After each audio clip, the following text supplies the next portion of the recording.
Yes. Welcome you guys to another edition of the New Jack Swing podcast. We got myself, we got Vijay, we got Stevie Street. How you guys doing? Good. We're doing Good good. evening. This is going to be a good one. I think it's going to be a Yes. one to discuss. Well, Andrew Knight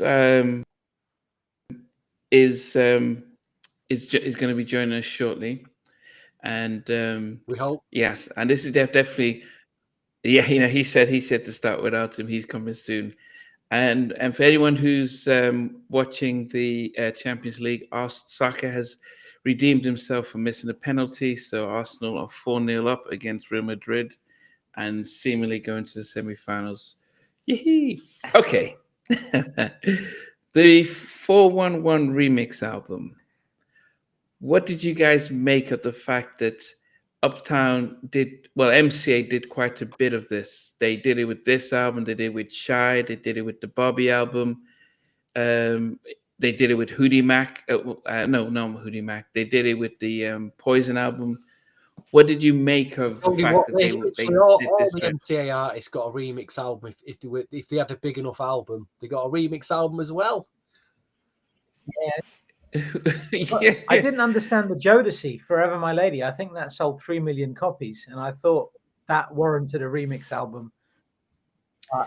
I think they did the Unplugged. M-Mac, welcome. Melodic, welcome. I think they did the Unplugged. Did they not do a live Unplugged for Jodeci? So I think that was there. And lately was such a big thing, so they just took that whole album. Yeah, the Unplugged was a nice touch. I think that was an interesting album. But you know what it is? As music fans, we want more, and it's like it's never enough. Like we got the Unplugged album, but it would have been nice to have a remix album for Jodeci. But it is what it is. But it was lovely. The Unplugged album was fantastic. Very good. Definitely, guys. Definitely. For those who are just joining in, okay, Max says after I don't think it would be considered a remix album in 2025. So did it sound quite different from the original, do you think? I think it's completely different, but I'd love to know what MMAC, what your thoughts are, why you're saying that, because that's an interesting comment. Yeah. I mean, Babyface and What Delson about did a lot the big together. news of the tour? That's the tour dates that she's coming to the UK. Okay, so before we start with the album, so Stevie's saying that Mary J. Blige is coming to the UK. I know that she is. It's going to be in London, Tottenham Hotspur Stadium, but also she's going to be in Manchester. So, Stevie, do you plan to attend? I'll be honest, I'd rather go to the one at the Tottenham Stadium, just because of the parking situation. The co-op is a bit. It's a bit of a nightmare. It's going to be a. Are you serious? Well, is it? Parking is not good at Tottenham. Oh dear. And, speaking of Tottenham, which is my team, at least we're good for something at the moment. We can at least host good concerts. Have a track underneath. The stadium looks amazing, Vijay. Really does. The stadium's fantastic, but it would be nice if you like. We're football fans. We're there as football fans. I'd rather have the old ground and not have. We're getting Mary J. Blige supported by it says Soul to Soul, so we can't really complain, can we? It'll be amazing. It's fantastic. The acoustics are fantastic there, and whoever is there, I'm sure they'll have a fantastic time. I think it'll be especially. Yeah. So welcome Robert Taylor, welcome Leon, and so Leon was saying that Sweet Thing Hip Hop Mix was the best. Okay. Max says I think the remixes have a different sound. Most of the songs just add a rap in the middle. The instrumentals didn't seem to glue the lyrics together on the album. I mean, so there's going to be quite a different responses to what this Mary J. Blige 411 remix album is. On the 4th of May is when we're going to be doing for Robert Taylor, 4th of May is when we're going to be doing the Battle of the Producers. So get your list ready for that. Why this album means a lot to me, because I do remember that Okay. Better late than never. Mr. Knight, how you doing? Doing good. Doing good. How are you guys doing? Yeah, we're doing well. Th- so when I remember I was in the US, I'd moved to Alabama, and BET Video Soul were doing a special. If you call in at a certain time, you had a chance to win this album, the Bobby remix album, Keen Life, and the Shy album. And I remember just calling, constantly calling, and I said, "Yes, you've gone through." And they sent me these three albums in a post. And Bobby stuff, I listened, I was like, not too bad. The Shy album, okay, not bad. But this album, out of the three albums, this was the one that I cherished, and I kept all three, of course, but this was definitely the one I cherished. This was the one that I thought, wow, it's there was I actually preferred it to the original, and that might seem sacrilege to some people, but this was my one at the time. This was my favorite Mary, and I think only Share My World has surpassed it as my favorite Mary. So Share My World is my favorite Mary album, but I think this is a close second. So, I mean, your thought? I mean, do you think this is one of her better albums, even though it's a remix album of her original first album? I'm going to jump in really quick. I'm super passionate about this album, and it's crazy to me that me and you both prefer Share My World. That's number one. That's not a very, I think, common opinion. Number two, was talking to my girlfriend, and she's a big fan of the original version of What's the 411. But for me, I was listening, and she was kind of getting me to like maybe see like that side. But then I listened to it this morning, and I was like, oh hell no. This Yeah, album, hell no. this album, I could say so much, but the short version is, to me, this album is what really kicked off what I would call the hip hop soul era properly. And I'll talk to a bit more in terms of like, the appearances by like Biggie, the Craig Mack, like it's almost like all the DNA for the next like 94, 95, 96. It's all in the embryo that is this album. All of it's there. All the strands of DNA are in there. And it's nuts how phenomenal and underrated the album actually is. So, I think if anything, this podcast is doing the world a service, because if you haven't heard this album, you need to hear it. Okay. Vijay, were you nodding with agreement or disagreement? Firstly, let me lead by saying that it's an incredible remix album. It is a remix album. It is an incredible remix album. For me, I can't say it's better than the original album. I mean, they're apples and pears. You cannot compare one to the other. I think they're completely different projects. And if I was to put the Mary albums in order, I would put What's the 411, What's the 411 remix, or My Life, maybe My Life Before, I'm not sure. And then I'd put Share My World. But all four of those albums are exceptional. They are through the roof good. Like, there's not a dud track on any of those albums. I love them all. But it's a remix album. That's all. Okay. Stevie, what about you? There's two sides to this coin. The first side is probably Vijay and myself at the time were probably in the record shops buying all the 12-inch singles or CD singles, whatever format. So you were getting all the remixes. The DJs had the remixes. They were playing them in the clubs. The remixes they were for the clubs, because that's where I heard them all. So when this album came out, I was like, well, I've got all these. I've already got them. Maybe the remix of What's the 411 was probably the rarest mix. Probably didn't have that on a 12. But everything else, I was like, I've got it, but I'm gonna still get a vinyl and a CD copy, because they're all very strong mixes. If you were a DJ, if you weren't going in the record shops like yourself, Nnamdi, to get this CD and hear all these mixes probably for the first time, it probably did blow your head away. I understand. But if you're a DJ collector, you had them all. So you were just buying something that you already had. So like I say, there's two sides to it. There's your casual listener who was happy to spend, I don't know, £15 on the CD and get all the mixes at a cost price. And then there's the likes of us, me and Vijay, who spent £10-15 a pop on a US import 12 as a promo CD single. We'd already busted £200 on all these mixes. So we got, and then we got to go and buy it. I've got something I got to add though as well. But remember, these mixes are aimed at a club, so I don't see this as an album. I just see it as a compilation of really strong club mixes. All right, so great point. My counterpoint to that, however, is I do think the album is an experience, because I don't know if the intros where Puppy's going, hey, check it, who we have here is another one, the remix, orchestrated, all that. Then when there's, I think it might be Jeff Red or somebody, either Jeff or Andre Harrell, asks her, so how did it feel when you were performing at Madison Square Garden? And she's Andre. like, it was Andre, it felt good. It's like there's so many different interludes. The album is just like a continuation. So to me, it's not just like separate remixes, just all compiled. It's a start to finish. Like, I hate to say that Bad Boy is kind of a ruined brand, but to me, it's the first Bad Boy record. Like, even though it's not a Bad Boy record per se, it is the first Bad Boy record. Everybody's on there.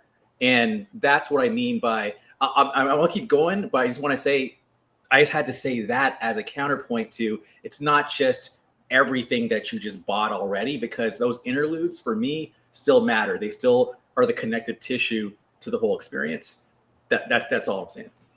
Yeah, it felt like one of the first mixtapes as well. It had a mixtape vibe to it.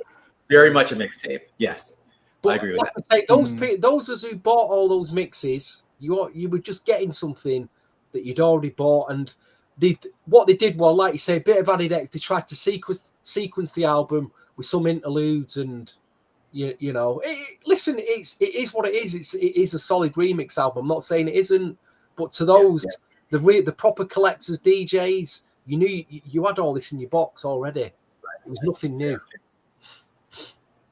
Yeah, I think for me, some of the songs that are on my list, this album brought them to life a lot better than the original one.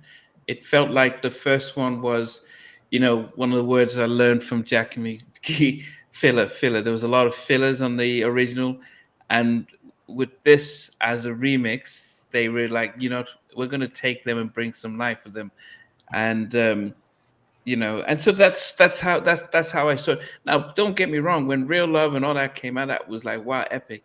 But I thought, as I said, that they really enhanced it with this album. But we'll, as I say, we'll get to dive through it. The original was a classic, but if I had a choice to pick between the two to buy right now, this would always without even a thought. I don't think I've listened to the original as often as I've listened to this one. Yeah. But as Stevie clarified as well, there's a very if you guys have already bought half these for the majority of us, the first time would have been, when we got this out, when we bought this album. Yeah.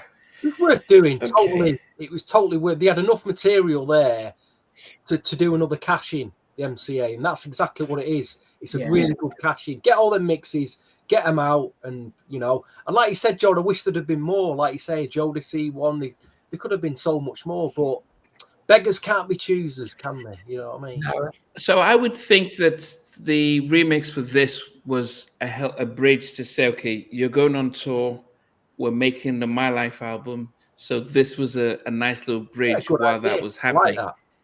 It worked for her. It did not work for Bobby Brown because he did the remix album and stayed on tour too long and didn't have, and the Bobby album should have come out 2 years earlier, to really capitalize.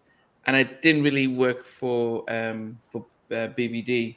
I love the Word to the Mother and the Boost City remix was really good, but then I don't know what happened with Hootie Mac. So what's funny what you just said? Here's one of the things that separates what Bobby happened and BBD versus this album. So again, to me, the musical landscape changed between like Don't Be Cruel and Dance You Know It or Boot City and then like the mid 90s soul, right?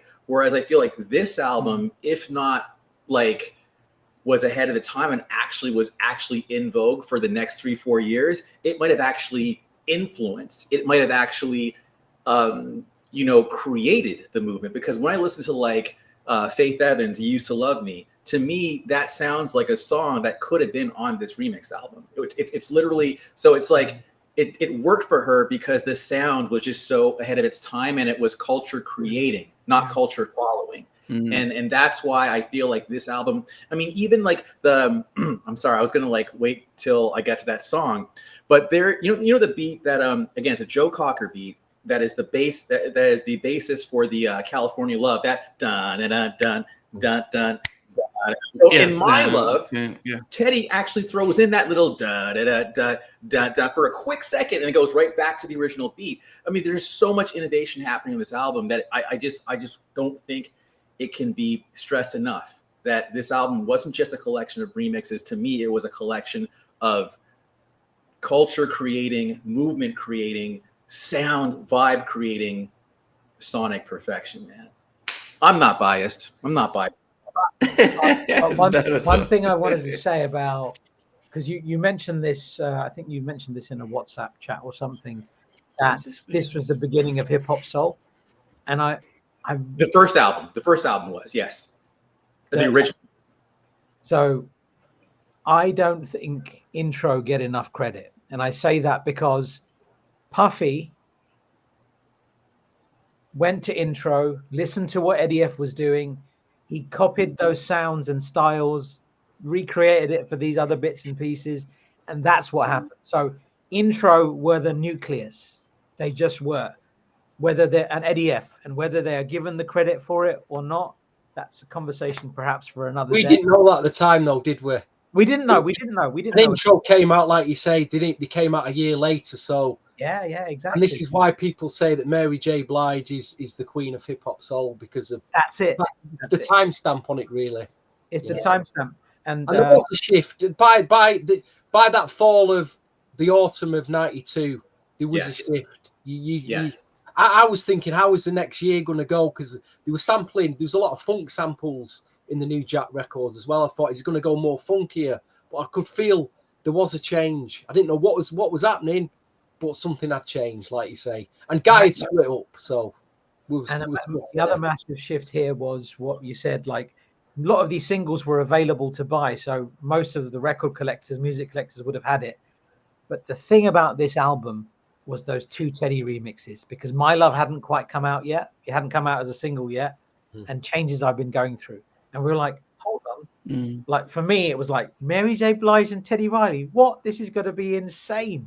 I mean, that was, my brain was in overload, like just the idea of that. Then I heard those remixes, and those remixes are just insane, aren't they? Changes I've Been Going Through and My Love.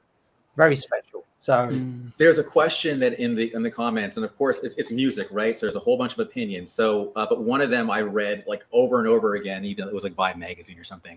But one of the things about what made the difference between hip hop soul and New Jack Swing was hip hop soul was actually, the hip hop side of it was more pronounced, particularly on the music bed. So let's say Real Love, that was the Audio 2 sample, that was basically it, stripped down to just a hip hop root. Come and Talk to Me, for example, if you listen to the album version, it's very melodic, it's orchestrated, all that stuff. And the hip hop soul version is that EPMD, like stripped down version. So it's a slower tempo usually, and again, it's a more stripped down production approach, and the music is really just more a hip hop loop, like straight up. It's stripped down. That would be my definition of what the difference was, and just more soulful, I think, in general, like the vocals. Well, you just said it there, hip hop and soul. You got hip hop beat, and you've got soulful vocals, melodies over the top. Whereas if you take New Jack Swing, say like Kyle West, where the production's really, the tempo's really high, and there's a lot of orchestration and melodies, and you know this. I know what you're saying. Yeah. Hey, Chimpies, long time. You Woo, Leon. Okay, Marco. I mean, yeah. So it's, you're definitely right. Not a lot of credit for intro, not a lot of credit for the pen skills of Kenny Green, but also Eddie F. Eddie F. very understated and doesn't get a lot of credit for because I used to just think he was a heavy D's DJ, like not realizing the movement he created with these sounds, with the Untouchables. And he said in an interview, he created the Untouchables because he wanted to get his friends some work. He just said, "Oh, you guys are coming around saying, can you give us some work, managers?" And he said, "Okay, let me put stuff together." One of the most unselfish guys in the industry. So let us start. There were 10 songs, there were 10 songs, but there were 12 tracks. We had 2 interludes. One of them was the Leave a Message, and then the other one was the Andre and Mary sort of chats, which I didn't think would keep in there. But as we start, what are your thoughts on the Leave a Message? The first one and then this one. What are your thoughts about that whole concept? I mean, the whole vibe of what they did with that. We got the flavor. We got the flavor. And it's even hearing Rusty Russ come on at the end and bless it. You see, I loved that. I loved all of it. Obviously loved all of it. Yo, Mary, pick up the phone. Like the whole, it was an experience for me. So anyways, I just jumped in. But first one, cool. I got to re-listen to it. But Martin Lawrence, you almost feel a glow up in the lineup of the message leavers. So, all right, y'all talk. I didn't know that Pharrell had done a rap for changes I've been going through. That's interesting. I didn't know that. That would make sense. Very interesting. It felt like you could hear stuff at the back of it. It felt like there was something at the back of it, but you know what? We will ask Mucho and Sprague because they were because Heavy D flew in to do his rap and they were all in the studio. So we will definitely find out from Mucho and Sprague about that. But yeah, the Leave a Message. The fact that this was something that was. I think she did it 3 times. She did this album, the remix, the original album, and then started with Share My World, but kind of didn't continue to. If you remember, it started off and she answered right away. I'm trying to remember that one. It might have been a different mix. I remember there was like a little. Oh, maybe it was this one. Yeah, but this one. I mean, this one definitely had the intro. I mean, that's why I remember. Yeah. I think the original was done by Tony DeFat, and this one was done by Mark Sparks for Kakalak. Tony DeFat did this one. Right, Tony DeFat did this one. Yeah, I'm looking at the credits right now. Yeah. But Naked Tim Dog. Yeah. Yeah, but Naked Tim Dog did this one. Yeah, you're right. It was Tim Dog. Mark Sparks did Sweet Thing. Sorry, I'm thinking of Sweet Thing for some reason. But I thought it was fantastic that you had all these people. Like, this is what it was like. It was like an ode to Mary. Like, Mary, you're here. You've arrived. Come on, we're ready for you. But we don't know who you are. I mean, it's they're hyping up somebody who hasn't. I mean, she was on. She did the stuff with Father, but she was no one. It wasn't like she was Missy. Like Missy did a lot of features before her album, but Mary, so this was them almost hyping her up. Like, yeah, man, you're going to be big. Wait, for this album or the first album? No, the first album. So okay, yes, agreed. I'm just talking about the whole concept of. Yeah. So she was on Uptown Records and she did backing vocals and she did what she did with Father MC, etc. But the first time I heard her name, like I acknowledged her name, was on this Strictly Business soundtrack. And for some reason, when you don't know an artist, for about 2 weeks, I called her Mary J. Bridges. It must be why. That was what I called her. I didn't know what her name was. I didn't know who it was. I thought it must be Bridges because BL doesn't seem like it makes sense. I don't know what it was in my head. But that song was just, You Remind Me was just absolute magic when it came out. We were like, what is this? And then we saw the credits and you saw Dave Jam Hall had produced it. and I think was that written by Eric Miltier? So again, like the combination of those Eric Miltier and Dave Jam Hall was just insane. And then, yeah, the introduction to Mary. Yeah, I mean it's a good. I mean it's a really good thing that they to do to have all these celebs to sort of drop a message like, yeah, we know you, and it then gives you the sense of, oh, who's this person that even Martin knows her, and all these guys that are checking in on her. Once you start that, leave a message, it really takes it. It's really it's really good concept, and I like the fact that they continued it with this one. And Puffy says, you know what? Wait until what we drop We're in next. the lab. So- We're making my life. I'm pretty sure, if I remember, I think Quincy Jones is even on there. I think, from what I remember someone saying, "I heard the new joint. It's banging" or something like that. But I could.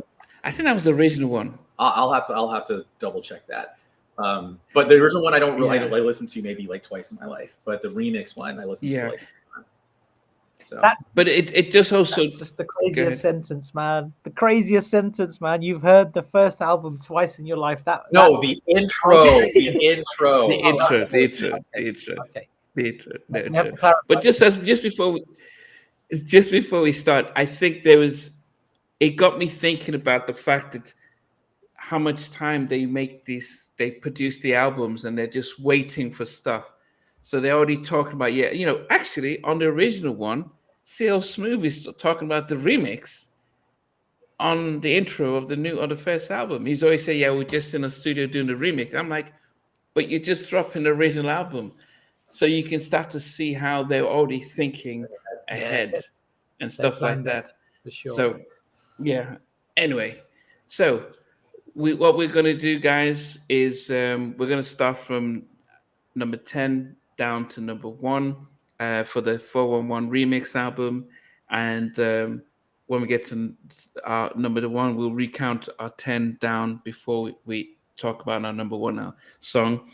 And so for me, number 10 for me might shock a few people, but was Sweet Thing. I wasn't a big fan of the original one. And it pains me to think that this was the blueprint of My Life album. Of that sense of remaking old songs. I think this one was better than the remix, the original one, because I liked the drums, the added drums to it.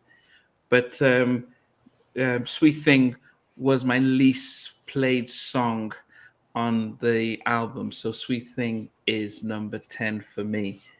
Bad on the album, bad on the remix. Yeah, I think the remix was slightly better. But Sweet Thing was number 10 for me. Timmy Lee, welcome. We haven't seen you. Melodic put changes I've been going through. Okay. Oh, this is gonna be a fun show. That's all I gotta say. Vijay, what's number 10 for you? My number 10 is also Sweet Thing. Definitely Sweet Thing. Okay. It's not a bad song. The remix is very good. There was a promo 12 drop for this one. The original production by Soul Convention I liked. I think it worked. I love the Shaka Khan version, but the Mark Sparks remix, as good as it is, I have to put something at number 10, and Sweet Thing is it. Wow. Okay. Stephen. I've gone with changes. I've been going through it. Number 10, Teddy Mix. What? Hold on. Before you all, let me say what I'm going to say. The original album version was very depressing to listen to. Very depressing. It had a sample going through it, but as a song and her vocal, it's very depressing. On this remix, I do prefer what he's done with the mix, but I think there's a major problem with the mastering, and that's the reason why I've got it at number 10. There's just, do you remember them Prince mixes that he did that don't sound mastered? This mix doesn't sound mastered at all. The levels when you're playing it, you're like, Why is it so low compared to all the other mixes? It was so Are you low. talking about Love Sign? Are you talking about Love No, Sign? talked about Love Sign, yeah, them Yeah. mixes. They weren't mastered. And I think the same for this. I don't think this mix was mastered because it's so low down the volume that I can hear the sounds he's putting it, and it's got the lately bass and the beat, and I'm like, yeah, it's got all the right sounds, but it's not pumping out like a remix should be in a club, and that's probably why I didn't hear it get played much. So I agree with you. On top of that, the song's a bit depressing. So that's my reasons for it. And I'm backing up with facts there. Unless the remix come on and tell me that was mastered, I'm going with that. I'm sorry. No, with the mastering element, I understand the sound was a little bit louder than it needed to be in certain parts. With Love Sign, because you mentioned that, the sound was a bit dim on that, but that was off the bootleg. If you take the sound off the cassette, the cassette promo or the CD, the audio is very different. I've heard snippets of the CD, but even the cassette audio, it's far superior. So what you have is like it's not a good one. It is mastered.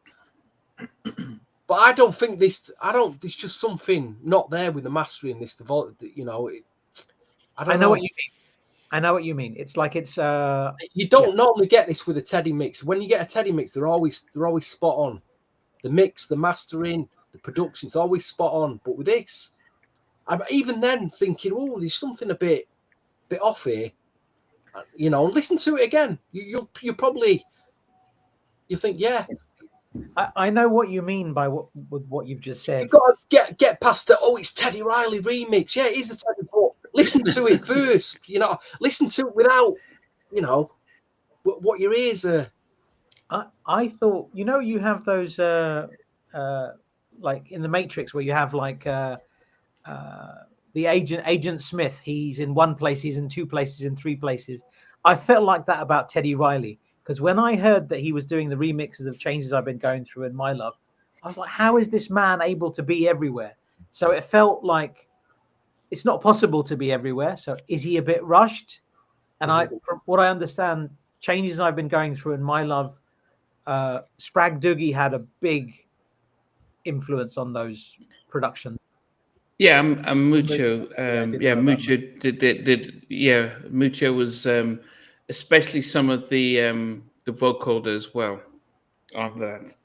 But Anyway, Stevie has his opinion there. What about you, Andrew? I'm backing up with facts here. My ears. That's what my ears are hearing.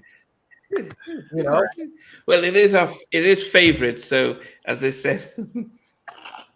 So he's brought a red card out, so that's good.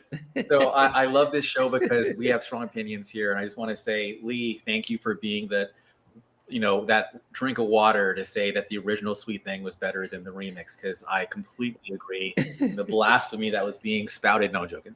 Anyway, going back to my number 10, Stevie, don't even worry about it, dude. Changes I've Been Going Through is absolutely my number 10 too. I'm not even going to get into the mastering. I'm not even going to get into the technical stuff. It just didn't grab me. It was like, it's a good song, don't be wrong, but like, to me, it's like, of the entire collection, absolutely number 10 for sure, without question. But you'll be surprised by number 9 potentially. But I'll back that up. So what did you pick for number 10? Changes I've Been Going Through. So me and Stevie are the same, and then somebody else in the comments also had that one down. It's all right. Okay. Okay. Moving to number 9. This wasn't too bad, but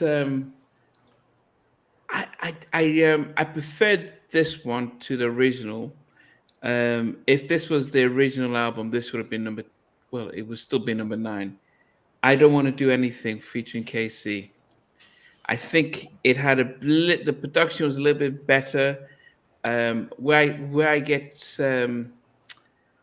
tend to get caught out was is when they sing together. It's like one of those Diane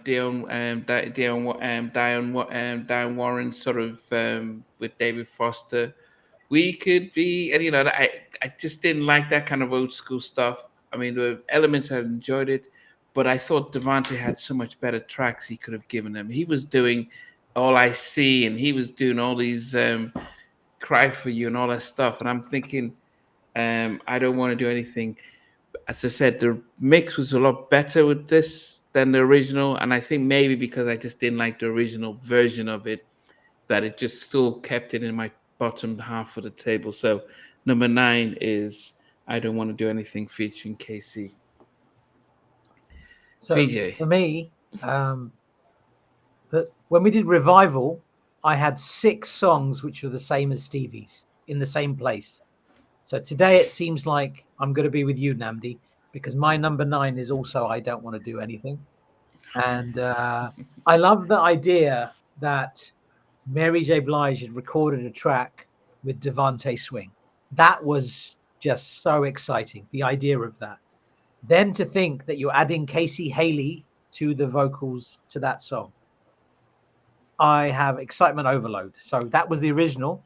And then you had this remix, which was done by, who did the remix of this?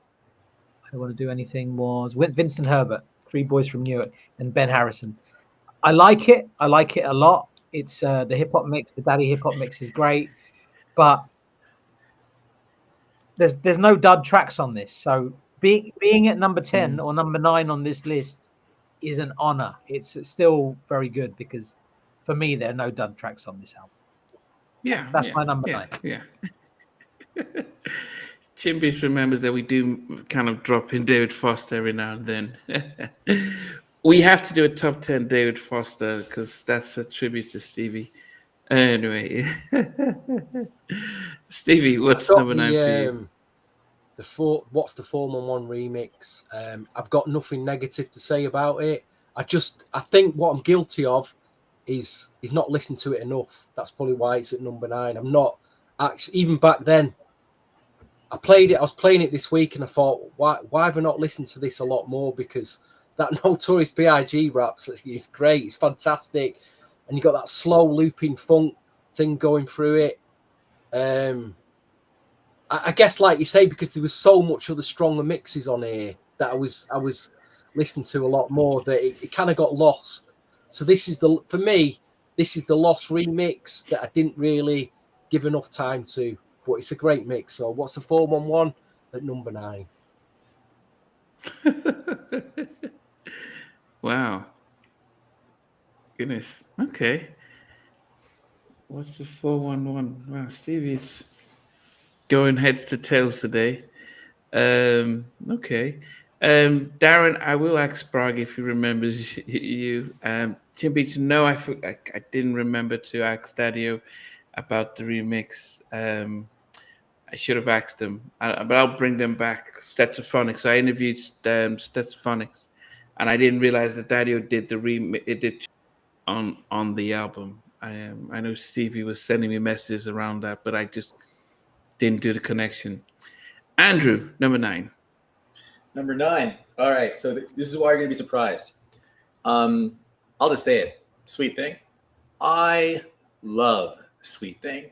Back in 1992. Yeah, 1992. Mary had 3 songs, 3 singles. Of course, You Remind Me, then Real Love, and then, of course, Sweet Thing. And that was the record when I was a freshman in high school that pulled me in. I grew up in Canada, so I just want to give you guys a heads up. I did not put it on because Canada is, you guys can figure out musically, radio, there's not going to be a lot of black music being played in Canada. Just keep it real, okay? So I discovered Sweet Thing from Mary before I heard the Rufus version. And so for me, it was like, what is this song? And this is like, right? So the remix goes from that perfect, just slow song, whoa, Sweet Thing, and add this little drum beat on top of it. It was like, what? So no, I think Sweet Thing was ruined by the remix, just like another song was ruined by the remix. I prefer the original, but I'll get to that when we get to that song. But anyway, Sweet Thing is a great song, and when she performed it in concert, I'm going to sprinkle this in. I saw Mary J. Blige February 1993, she opened for Bobby Brown on the Humping Around the World tour with TLC. And when she did Sweet, yes, man, she did. It was like I saw all three of them. I also saw Dave Hollister on stage backing her up. So it's like when Sweet Thing came on, the whole auditorium just changed. This is Mary, fresh-faced, fresh-voiced, and it was just magic. So I just feel like Sweet Thing, like Lee said, it was you didn't need to mess it up. Like it was great as it was. Leave it alone. I could say more, as always. But it was the remix. You've all picked Sweet Thing already, have you? The remix. Yeah, it was number 10 for me. I'll explain later. But carry on. Okay. Yeah, I'm good. Hey Zach, we haven't seen you in a while. Joseph, welcome. Number 8 for me is You Don't Have to Worry featuring Craig Mack. I think I prefer the original version than this one. And I didn't hear Craig's rap in this. Question really quick, not to jump in, but like, do you remember? Okay, so you mentioned how a lot of these songs we were hearing for the first time, right? At least in the U.S., a lot of these were played on the radio before we actually got them on a CD. So you don't have to worry. There was another version.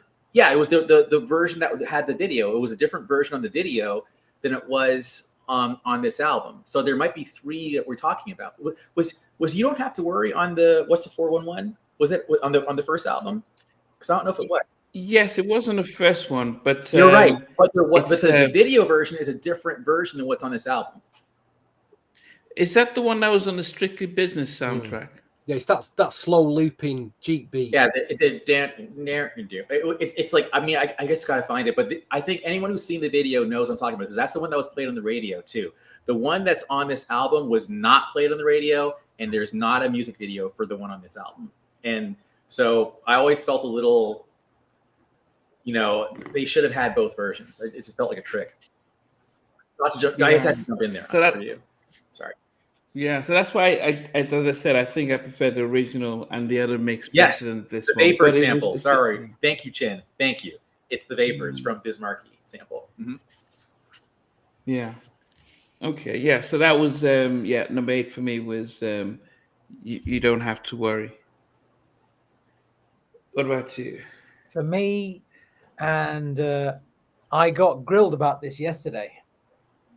I will start by saying I understand how iconic the track is. I understand that it's the first track that Biggie Smalls was ever on.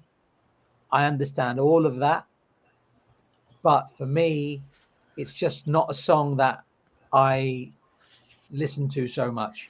And this is a subjective list. If I was saying what are the most significant, if I was doing a top 10 list of this album and picking which are the most significant songs on this album, this song might be at number 1. But because it's my ears and what I think, my number 8 is Real Love. I don't do it. I don't listen to it much. I don't care for it too much, but I do understand the significance. And for that, I give it all the respect that it deserves. I love Soul Convention. I love their productions. And who did the remix for this one? It was Daddy-O and Puff Daddy. It wasn't for me. And I'm also a big fan of Greg Nice and Nice and Smooth. So I don't know why it didn't resonate with me. Yeah. But it is what it is. Okay. Wow. Okay. Yeah. Okay. Stevie, are you going to trump that? And when I say Trump, I'm just mean, are you going to beat that? We're going to get all the political up here. Sorry. Well, what I will say about Donald Trump and those caps that say "Make America Great Again," if you take the cap off, the red cap, and it says "made in," it says "made in China" in the cap. There's one for you. So they let's make America great again caps. They're all made in China. So good old Trump there. You carry on putting up them tariffs. Anyway, let's move on to number 8. We are at number 8, aren't we? Mm-hmm. Yeah, number 8. Yeah. On with the remix of "I Don't Want to Do Anything Else." It had like a Jeep beat mix on it. I wasn't blown away. I prefer the album mix. It's it does add something to it, but I didn't play it a lot, I'll be honest. But I do like the song. It's just there, isn't it? It's just there. I wasn't blown away by that mix. So at number 8, it's still mixed and mastered far better than changes I've been going through, though, because it's the 3 boys from Newark, and they never got they always pumped a lot in their mixes. So number 8 for me. You can stay up there. Okay. All right. Okay. Number 8 for me. I just jumped in because I got excited. All right. So the first time I heard You Remind Me at number 8 was my brother was like, hey, listen to this. Like, he woke me up on a Sunday morning and it's playing on KMEL on the radio. And we first thought it was High Five, actually, believe it or not. But even though it's a high voice for Tony, like the production and the sound like maybe it's a new High Five record. Then when I saw the video for You Remind Me, is actually this remix. And I remember being highly disappointed by the video and the video remix, because the original version of You Remind Me to me is magical, heavenly, scintillating, sparkling. It's like outer space, and it glitters with gold, and the vocals are just perfect. So why would you go to that? Like, I don't know. I just don't prefer the remix. So I say all of that to say You Remind Me is at my number 8. I have zero problems with that ranking. But I think this is a pattern too. It's like, why would you go with the original for your video? Or why would you go for, like, on the songs where I just feel like the wrong version sometimes from certain songs were chosen for the video. And I'll get to the other ones in a second. But for You Remind Me, I just feel like, why would you use that version? You should have used the original. Okay, so they did okay. I haven't seen the videos in a while, so I need to go back and see them. But okay. So that was your number 8. Okay, number 7 for me is I actually did like what KC did with this, how they slowed it down. But I would say with this, I do think the original was better. And this said, I'm loving you every day. Don't you look no more, love without a limit. I like how Casey comes in and he kind of has, kind of a slower drag with it. And he said, yeah. So I didn't realize that was a Daddy-O sort of production and stuff like that. But as I said, the original I preferred the original a little bit better, but I like what they did with that. So that's at number 7. And we need to investigate this. You don't have to worry. 3 different versions on 3 different soundtracks. So we need to look into that and get back to everyone. Love it. So you didn't like that mix much? Man, I am biting my tongue so hard. I'm sorry. Like, no, I did, but it's wow. It's number 7 for me. It's number 7 for me. I mean, but as I said, it's a great album. But when you apart from the bottom 2, everything else could have been anywhere else. Did you ever go out at the time when that was released and hear that mix in a club? Yes. No, I'm talking about Nnamdi. Oh. At the time when this album was out, I lived in the South. I lived in Alabama, so we were doing Tootsie Roll and tag team. Hearing that mix in the club. Uncle Luke. We were in the South, so no, Mary New York rap slow. wasn't in the South. No, it was a lot more. Yeah, Luke and 2 Live Crew and Tootsie, man. Okay, yeah. Yeah, and a lot of H-Town. Yeah. So we didn't. It wasn't. Yeah, it seems strange, but yeah, no, I'm. Yeah. Doom. Yeah. Like, okay, yeah. Why was the video to the original? Sorry, man, it should have been there. Anyways, sorry, guys. But as I said, loving this album. It's one of the things where apart from number 1 and 2, I think all the other tracks, Yeah. to me, 3 to 7, they're all pretty much like how Stevie would add 3 tracks to his the top 5. It would add number 5. Yeah, so I love this one, but I had to put it somewhere. More so than I didn't like it, so I'm just gonna dump it at 7. No. Fair. Yeah. Fair enough. Hey, little mama, why you want to dance to me? Yeah, I mean, I do miss 93, 94, 95. In Alabama, it was lots of sudden, yeah. It was take that booty. Oh my goodness, yeah. And then it was a lot of H-Town, R. Kelly, and those type of slow jams. Yeah. But anyway, yes, Stevie. What number were we on? Number 7. Number I have 7. I've got, Oh, sorry. Vijay, Yeah. Oh, wow. sorry Okay. about My bad. I've got to me so quick. that. My number 7. I love the original Eddie F version with Kenny Smooth. I also like this version, but my number 7 is You Don't Have to Worry. I like the Lou Donaldson Ode to Billy Joe sample from '67. I think it works well. I think Tony DeFat's done a great job on it, but I do prefer the original. But something has to go at number 7, and it's You Don't Have to Worry. Okay. Number 7. Okay. Stevie, you're number 7. Same as what VJ's picked. I must admit, in my first draft, I had this at number 10.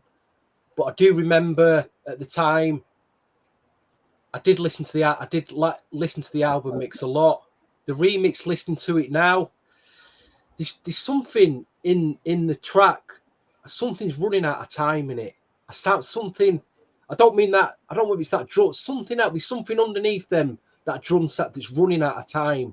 And on top of that, some of the vocal, it's just so out of key that it's like, can't do it. I'm struggling with it. You know what I mean? I'm like, and then you've got the heavy raps. But I just remember that track was big at the time. I did play it a lot. So I thought it's got to be further up. So it's ended up at number 7. But I still prefer the album mix. But if you go back and listen to this mix again, there's something something is running out of time in it. Which one? In You Don't Have to Worry, in the remix of it. Okay, got it. Something like, I'm like, whoa, every time I'm here, he comes around, I'm like, whoa, what's going on there? It's something he's just missed. And then there's something out off key with her vocal when she sings something. So I've just been picky, I guess. It's my ears that got older. It's probably what it is. I didn't realize at the time, but now as I've got older and my ears are a bit more trained, more notice these things. I know what you mean, actually. I do. You're noticing things that you didn't before. Yeah. I mean, I'm okay with it now or whatever. I was even okay with it back then. I mean, I'll tell you something. When I was expecting, thank you, Chin. When I was expecting the Vapor sample, You Don't Have to Worry, and got what we got, I was like, what is this? Like, this isn't what I heard. Like, and the music didn't seem to match the vocals back then, like the key. So, but for some reason, I just got into it later, and you'll hear that. You'll hear proof of that. So I guess while I have the microphone, I'll continue to hog it. So number 7 actually is, for me, the Real Love remix. I remember hearing that like way before the album came out, although I don't think that version had Biggie on it, right? So picture fall of 94, and Biggie is already with like Big Papa and Juicy. Yeah, Big Papa and Juicy are basically like hitting, and Bad Boy is just starting to make its presence felt. And there's so much more I could say, so I'll try to keep it short, but let's just say I was all the way Bad Boy. I was absolutely sick and tired of hearing, I'll just get sociological for a second, my people being called B and Ho and all that stuff from Death Row, because I did consider all the West Coast. it's like neo minstrelsy. I felt like everyone was kind of laughing at Black people, I'll be honest with you, because I just felt like I was very negative, right? Whereas I think a lot of what was coming out of the Bad Boy camp, as far as the hip hop, soul, and R&B, we had a dignity to ourselves. We held ourselves with much more like just respect, and like it was, they call it ghetto fab or whatever, but it's like it was just a better vibe, and I was all about that. So anyway, when I heard Biggie, early Biggie, look up at the sky, it's a bird and plane. I don't care if it's like a dope rap or not. It was Biggie's voice. And I'm like, wow, I didn't know Biggie was like, I mean, I know who's the man, but it was just great to hear Biggie on top of a mix that I thought was I prefer the original Real Love. I think this one's a little, it's cool, but it's like, it's not, I think the original is more iconic, way more iconic. And I can hear Kenny Green singing on that, by the way. I just feel like I can hear that whole intro on the original Real Love. So anyway, at number 7 is Real Love, the remix featuring Biggie Smalls. And even when I listened to it earlier, I was like, maybe I should have pushed it higher, but I'll stick with my original answer. Okay. Wow. Okay. And I think it's hard to, for those of us who really love this album, it becomes real fine margins when it comes to moving from 7 to 6 to 5. So I mean, my number, I'm looking at what I put down for number 6, and I'm thinking, I think it could have been even higher. Yo, Puff, that's that knock here. You remind me. Oh goodness, I just love the drum beats. Little giggle from Mary as she starts off, and I think that's the one thing I wrote down is the drums on a lot of these tracks were just. I mean, the rap with Greg Knight. I mean, that felt like a little old early late 80s kind of rap, and how they how they rapped in it. But I did like the that. Yeah, you remind me really, especially if you listen to it loud. I'm sure this would have been amazing on the club, in the club scene. So you remind me, featuring Greg Nice of Nice and Smooth at number 6. Yo, Puff, that's that knock right there. Okay, Vijay, what's your number 6? My number 6 is changes I've been going through. I actually love the original. I really like the original. I think it's a slow burner. It takes a few listens, but then I think the first album is perfect. The original album is perfect. So that may be where we disagree. But Teddy Riley or Sprag Doogie or Mucho or whoever actually remixed this use no samples, which I find fascinating. And I think it's brilliant. I just think, Stevie, you made a good point, though. I wish they'd adjusted the sound levels a little, because I think something's amiss there. And it's odd because it was mixed by, I believe it was mixed by Tony Maserati. And Tony Maserati is an incredible engineer. He knows exactly what he's doing on the track. So I don't know what's happened there. And the only thing I could think is that it was rushed, because the example I gave of the Matrix earlier, how could Teddy be everywhere? It just didn't make any sense. There was just too much going on. So I think this was a bit rushed, maybe. That's the only thing I could think. But that's my number 6. Yeah, and at the time they was doing this, they had just done the 2 SWV remixes, because they had come down. They were down at the time. Who was it? I think I was at Mike Ettridge. He was talking about being around when Heavy D came down to do his vocals. They'd done the stuff for the SWV. They were working on Michael Jackson's The Addams Family Values stuff, where they did all the work before it had to be shelved because of the accusations. Then they were doing the Blackstreet stuff at the same time. And then all those remixes for Bobby. So there was a lot of business coming through the door. And but that's where Sprague and the rest were doing it. Yeah, it does sound different. It does sound faded. And then you could hear the sort of Pharrell, or I didn't realize it was Pharrell, rapping through the back. But it's stuff that'll get Sprague and Mucho back on later on to talk about that. Okay, Stevie. There's one other thing that I've just thought of, actually, that while we're on that subject of that mix, there might have been no issues with the actual mix or the mastering. It might have been perfect. I'm thinking of the test pressing.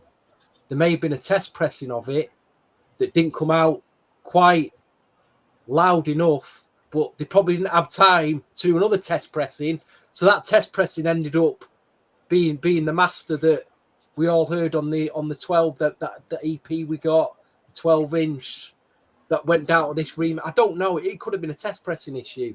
That they One didn't. thing, Could have one been thing that. that I think is interesting with what you've just said there, the vinyl that came out for What's the 411 remix, if you listen to changes on that, the pressing is very low. If you listen to the CD, it's like it's pumped up a bit. Right. There is a difference between that. So, I mean, so you think could there have been a vinyl test pressing issue then? something's amiss there, yeah, maybe, and they've thought, let's just put this everywhere. I don't know, maybe that could be it. Right. Number 6. Gosh, I didn't appreciate this track enough at the time. This is the biggest surprise for me on this remix album. Is she singing better than Chaka Khan on this track? No. Did I appreciate the album mix enough back then? No, I didn't. I didn't play it enough. But this is what I'm thinking now with the way 90s jazz hip hop is. It's stood the test of time. That Far Side sound, Diggable Planets, all that jazzy hip hop now, Tribe Called Quest. You've got generations that have picked up on this. They love it. I think if you drop this Sweet Thing mix now in that kind of set, it would blow people's heads away. And that's why I picked a number. It's a revelation, this mix, to me now. I think it sounds, right now, that mix sounds bang on. And that's what I'm saying. You've probably not thought about that. Yeah. It's a jazzy hip hop mix. It works. No, you're right. And I think some DJ needs to drop that mix because I'd not heard it before. I don't even remember it on the remix album, but I don't even remember playing it. And I'm like, how have I missed this? How have I missed this? It sounds so bang on now that you're right. No, all you gotta do is put it on some sort of streaming like Netflix show. Just throw it in the mix, like throw it on the soundtrack, and all of a sudden, you got promo 12 with this mix on because I don't. Good call. I've got of this mix. This jazzy hip hop. I've got the other promo 12 with that looping slow. That's the mix I remember. But this mix with the jazzy Jeep beat vibe, is that I don't remember it. I think this is on the CD promo. I think this is on the CD promo and CD the promo 12 as well. I think it's on there. Is but it? It's not. Yeah, I think it's on there. But let's check the promo 12. Was it on the promo 12? I think it's on the CD and the promo 12. Right, I need to check them out. But I've completely missed it. But I think it sounds bang. I think it sounds spot on right now. Boom. Yeah, that's a way to happen. That. This is what does my head in. Like it's like when you say that. Now I have to listen to it again. Now I want to. I already know. Listen to it again. He's absolutely right. You know, I dismissed it. It's something a completely sweet thing. Oh, Chaka blows this way. And I was like, hold on a minute. Let me play this mix again. This is just like, nah, this sounds bang on. He's saying it with such certainty. You know what I mean? I'm like, Music is cyclical. And I think that you're right. Today's generation would be all about it. It fits in with that jazz rap thing. You're totally right. All right. So you're witnessing in real time, you know, when you love something so much and you want to make sure you're doing it justice because you just want to like do justice to your love. Right. But and I'm just hoping I'm doing it. And if I don't, oh, well, at least I tried. So my number 6, the original version of this track, believe it or not, this could be blasphemy, but I never liked the original version. I felt it was a little too, this is going to be really rough things for me to say, but when I hear the original version, I think trashy streets, I think pissy stairwells, I think needles lying on the concrete. It's just, you know, alcoholics everywhere. And that is the original version of What's the 411. It sounds very just messy to me. It's just like, it doesn't even have a beat. It's just got like, wah, wah, wah, wah, wah, like Grand Poobah doing his thing, whatever, right? So anyway, like he's saying the N-word a couple times too. Fuck that. Anyway, I just cursed. Now, The remix, though, wah, wah, wah, Dave Hall, rock on. And then you've got Biggie doing the first verse of Dreams in there. That to me is like, again, proto Bad Boy Records on the remix. The remix just has swagger. You've got Casey jumping on, all my love is all I have, like harmonizing with her, and my dreams are very special. Yes, Lee, I'm sorry. I know, blasphemy. You need me and I need you. Like, I just think the What's the 411 remix, I do not hate hip hop RD, trust me. It's like, I just think it's better than the original. It is. So, in all, like, he name checks Dave Hall, he name checks Humble and Dice, he's name checking everybody. I think it's a posse cut, and it's just superior. So anyway, throw the cards. But what the 411, the original, it's never been my favorite. The remix, though, I love it. Okay, and that's your number 6. Yes. I mean, I have to agree with you. It made my top 5. I'd rather could go to jail for effing Patti LaBelle, Mariah Carey, kind of scary. What about my honey Mary? Jeez, they fit her like a glove. I had a crush on her since Real Love. Come on, Real man. Love. Really? I mean, he flowed in that. This was like Biggie, like, wow. I mean, yes. And this is what I said is, because when we did the original 411, the thing I said when I did I like Grand Pooper.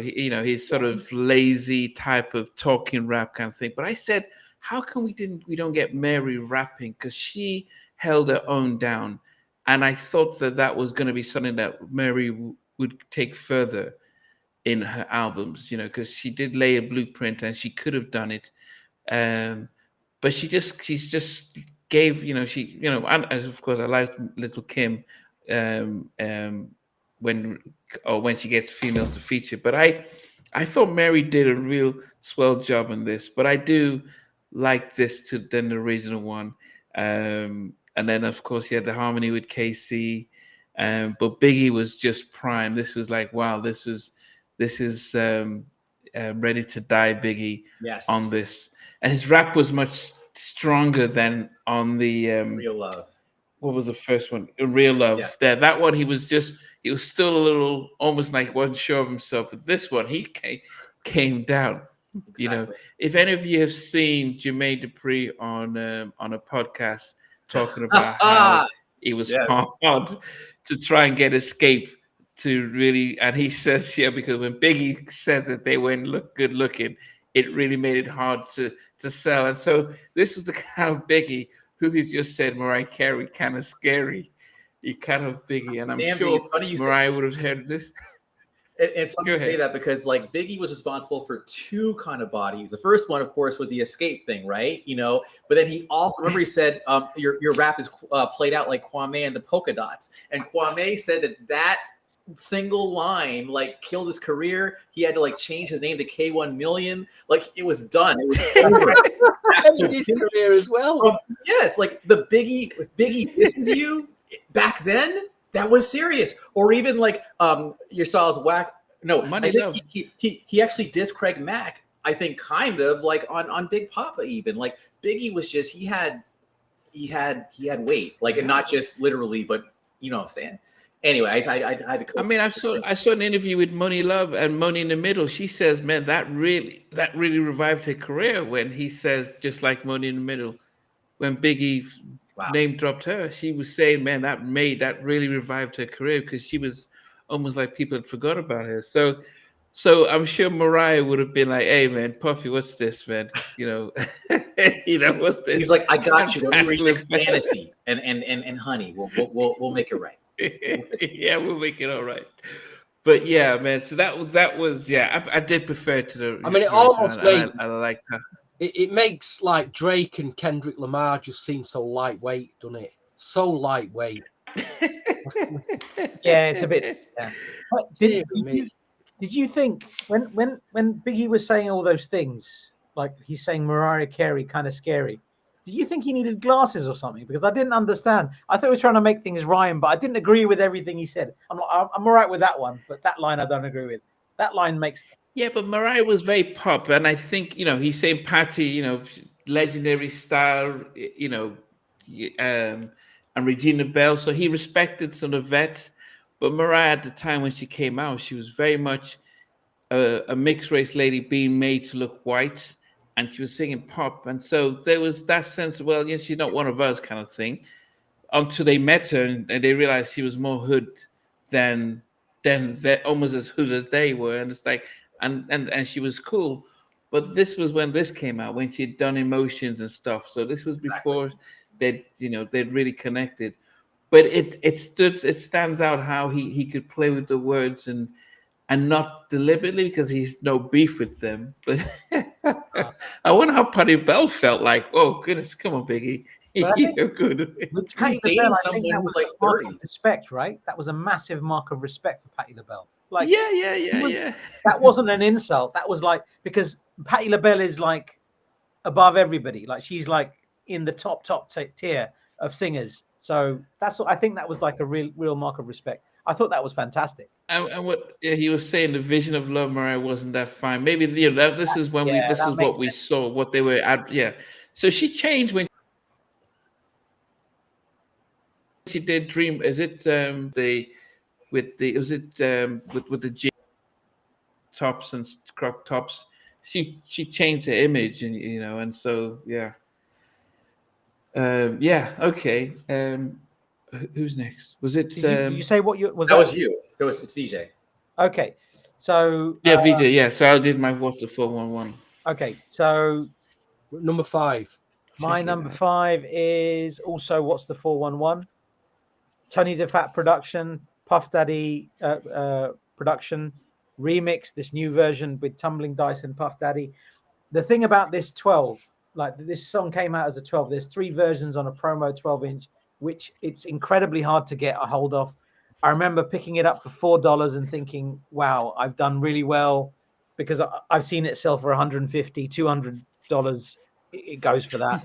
But that Dreams verse was taken off that, and it was put on Dreams on the Juicy promo as a track called Dreams, and obviously that's where that blew up as well.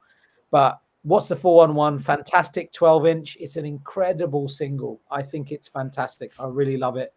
I love the original.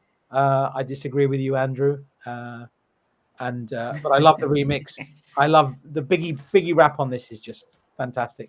I feel bad that I can't put this higher, but this is an R&B album. R&B, so it's a hip hop soul album, and I think Mary J. Blige she's a singer, so I gone more with the vocal songs. That's why this is so low down. But I feel bad. It doesn't feel right putting this at number 5. That's my number 5. Stevie. DJ all day. What's going on? There's just something about this song that it is a special song. It was in our podcast of the original album. I had it at number 1. It's now at number 5. I've just realised that both Mary J and on Faith Evans' debut, they obviously are influenced by Patrice Rushen.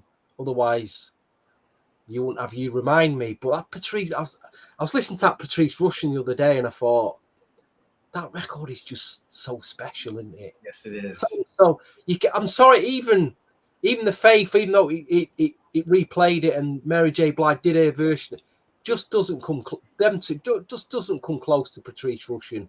Comes nowhere near. But that's for another debate, another podcast. But I think what you were saying, Nnamdi, about the talking in it, the puffing, there's something very endearing about that. I like that. Very endearing about that. Very innocent. And you get that's the beginnings of Mary, and you're hearing that on the record, and it is very, very endearing. But I love this song, but I just prefer the original album mix, and there was an extended album mix. I love that mix so much. but I love this song, so it's not made. That's why it's at number 5. But I do remember that mix, hearing that mix in a club. I do remember hearing this. It was special. It was special times hearing that. Did you say? You remind me your number 5? You say? Yeah. But on the original 411 album podcast we did, this was my number 1. Okay, interesting. I've got so many good memories of that song. It's fascinating what you said about you feel that Patrice Rushen's version is better. And sometimes when somebody does an original version of something and then somebody does a cover of it, you're always holding the man. What you're trying to say is like the original is the best. So any cover is never going to be good enough. But I felt like, Shantae Savage did I Will Survive. I prefer that to Gloria Gaynor's version. I can't stand Gloria Gaynor's version. Like, it's not for me. I mean, if you're with friends, you're dancing, whatever. When You Remind Me came out, Mary J, it's special. It's still special. Nearly 40 years on, this record is special. But Patrice Rushen is just... No, I get it. That's what I'm saying. Yeah. I heard it the other day and I just thought, wow, I was just knocked out. Just like... And the problem is you've got a generation that don't even know who Patrice Rushen is and won't get that because they grew up with Mary J. Blige, but it's Patrice, you know what I mean? It's like, it's Patrice Rushen. She's a far better singer than Mary J. Far better, she's a musician, but she, And it's the same point. This You Remind Me is a great record. But it's the same point with Sweet Thing, like Shaka Khan's version versus Rufus's version versus Mary J. Blige's version. I mean, I'll just say though, a cover. It wasn't a cover, but it's not a cover. It's influenced from that. Correct. Yeah. But You Remind. I would say All I Do Is Think of You. I don't know if this is unpopular, but I do think Troop's version is superior to the Jacksons, personally. But that's just me. I know Troop wasn't really that big in the UK, but for the US people, you probably know what song I'm talking about. Anyhow, number 5.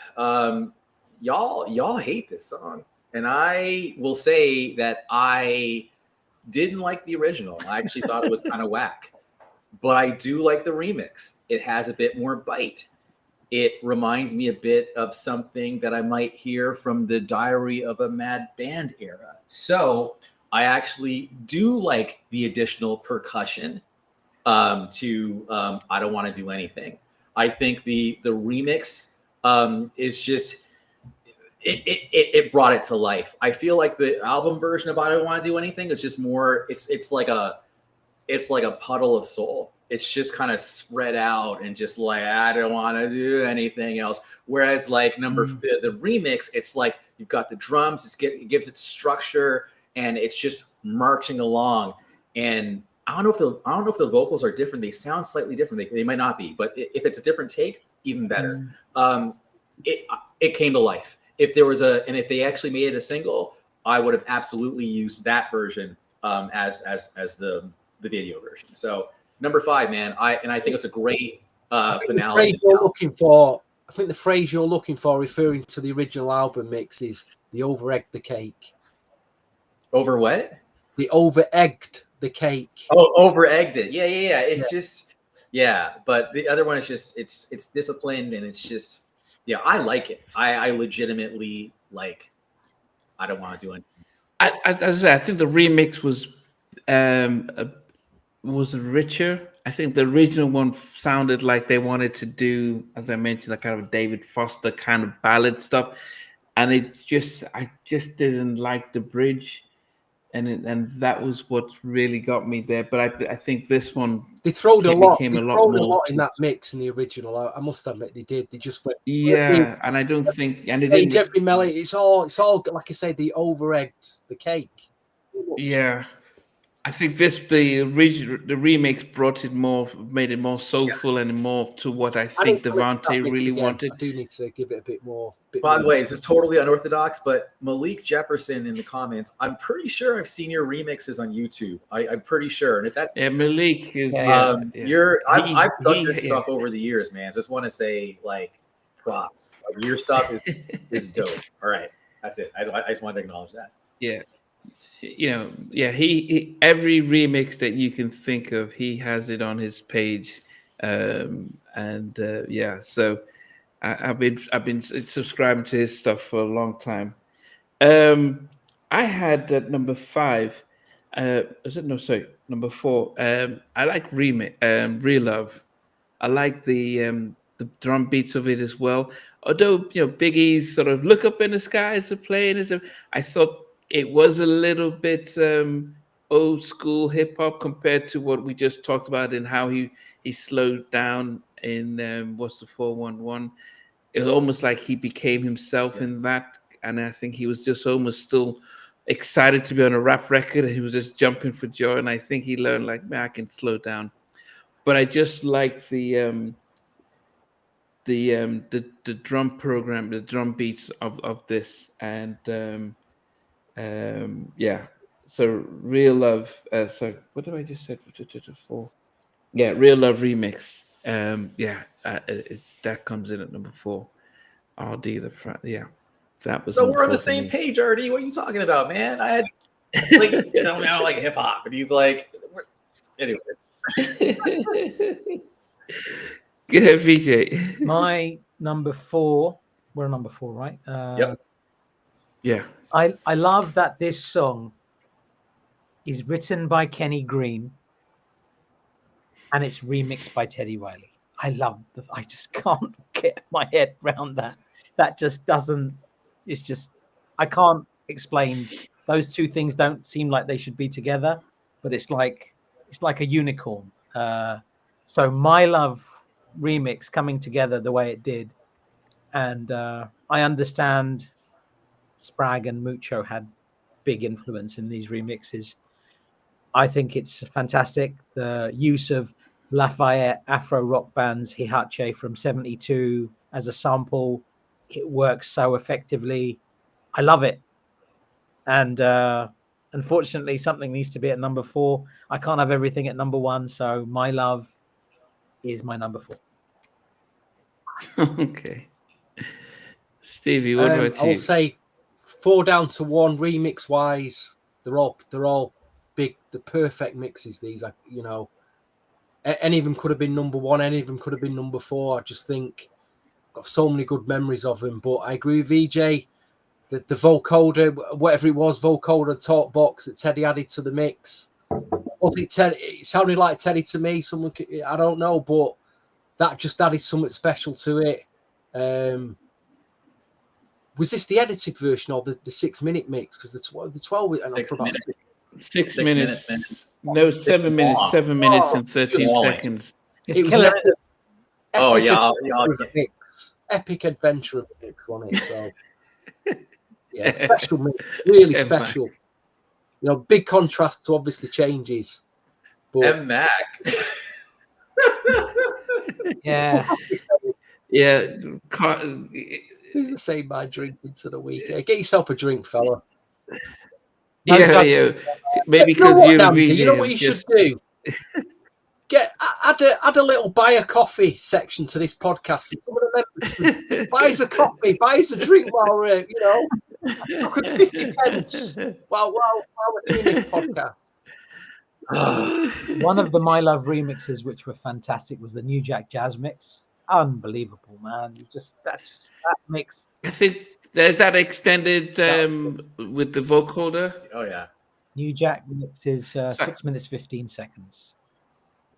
Because I remember there's one that I posted and said, "Well, Teddy, I love what you just did." And who called me back? I think Mucho said no, that was him who did the long extended remix version of it. So he did. There's an extended version of the vocoder that they're almost singing back and forth. So that was Mucho, but I think Teddy probably did a lot more of the original, the single one. Okay, Andrew, what about you? All right. So number 4 for me, and this is where again I'm gonna lose people. I think for some reason people love the original of this song, and the video is the original. Even my girlfriend loves the original, And I'm like, it's so boring. And to me, it's loving you. I'm not wanna do every day. Remember now, don't you look no more. People are like, fuck Andrew. No, but to me, it's the do. I mean, come on. Said I'm loving you every day. I mean, come on. Don't you look no more. Love without a limit. And you hear Casey in the background, and then like, man, how do they even compare? Like, if you go to a club, right, and they play the original, no one's getting up. You're like sitting there drinking your whatever, right? But that do, you get up, leather jackets, like, let's take it back to 94, man. It's a scene, it's a vibe, and it was the one on the radio. And I was just like, so like, anyways, you guys get the point. Love No Limit is it's, again, it's proto Bad Boy. It's like what Faith was trying to go for. It's what it's literally like it was perfection. And it could have been easily number one, but there's things ahead of it. But it's definitely like my favorite, and I just don't understand how anyone could like the original like better than the remix. But I think I might be the minority. Say that again. You couldn't understand what? You couldn't understand. You couldn't understand why people like the original. No, you're talking about Love No Limit. I know. You talk about one of the greatest soul records of the 80s. There, I'm kind of offended by that. To be quite honest. Wait, Love No Limit, the original Love No Limit. I'm talking about the remix. I'm talking about the sample. No, I love that sample. Keep rising to the top. Kenny Burke. Yeah, I think we just crossed. That's one of the greatest 80s soul records ever. I know. Yeah. That's why I'm saying I love that song. Right, sorry, I've missed your point. Yeah. All right. Yeah. All right. Cool. I thought you was like saying nobody gets up to the original. Like, whoa. Yeah. I'm in beats there though a little bit. Love No Limit original is crazy. I love it. I'm not saying it's better than the remix, but I love the original Love No Limit as well. I'm just saying that. Yeah, so top three. So number 3 for me, I would say that the original I just thought was probably one of the most boring songs on the album. I just don't even paid any attention, and it was I couldn't even listen to it. But when I heard the remix version, it just feels a lot more energetic. It just feels like, it just has a lot going for it. Changes I've been going through. I can't imagine why you guys just put it so low. I mean, the original version, I'm listening to it and I thought it's almost like a completely different song. It's actually a completely different song, because if you listen to original and this and the remix, completely different energy, completely different song, all the stuff that's happening, all the little, echoes at the back and stuff like that. And, can't you, all that stuff. And it just feels a lot more upbeat and a lot more up-tempo. I'm like, wow, goodness.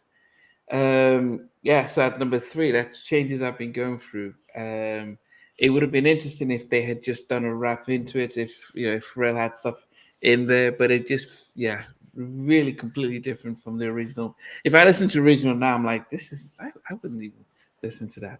That felt like a filler, the original one, but this one felt like, wow, energy and powers up. And Max back. Said it bottoms up. So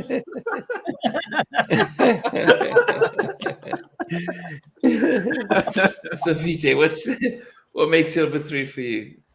My number 3 is this one. You remind me. I can't read it. You remind me. It's you. Okay. You remind me. This remix is. I like it a lot because I was a big fan of Public Enemy in the late 80s. This uses 2 samples: The Son of Public Enemy and Public Enemy number 1, both from 87.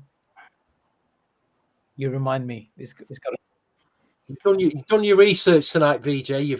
With the samples, you've done your research. It's Really brilliant. good, man. It's yeah. This album deserved that little bit of that level of respect, I think. So the idea of Mary J. Blige, Dave Jam Hall, Puff Daddy, and Public Enemy, and obviously Greg Nice on the ones on the rap, perfect. I love it. Number 3, you remind me. Wow.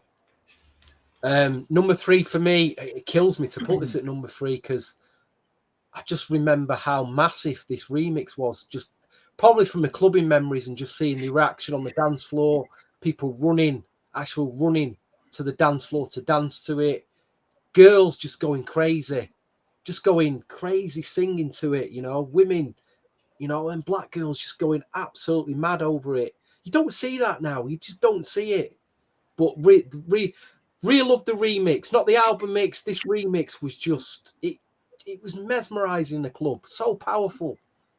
It's probably one of the most powerful songs. This, massive. Number 3 again. It pains me to put it there though. I mean, I probably have heard it too many times that I'm past. It's one of them records. I'm past the excitement. I'm bored of it. Probably am with the album mix, but it's too big of a mix. It's just, again, so special. So special. So number 3 for me, Real Love. Okay. Andrew, what's number 3? Number 3, it's kind of funny Boot mentions sequencing. So a big part of why I actually like number 3 is the positioning of the album. I think evaluating a song and is understanding album sequencing are actually two different things. Sequencing is about the whole album as an experience. A song as itself, which is what we're doing right now, has nothing to do with sequencing. That's number 1. Number 2, I saw Mary J. Blige open for Bobby Brown and TLC. And one of the things that I noticed about the Bobby Brown show was Bobby, back in the Don't Be Cruel days, was definitely more of like your suits, dress shoes, kind of, more of a dressy kind of image, right? When I saw him at Bobby, it was raw. It was combat boots. It was definitely, he was cursing on stage. Like he was cursing. He was more kind of thuggish, right?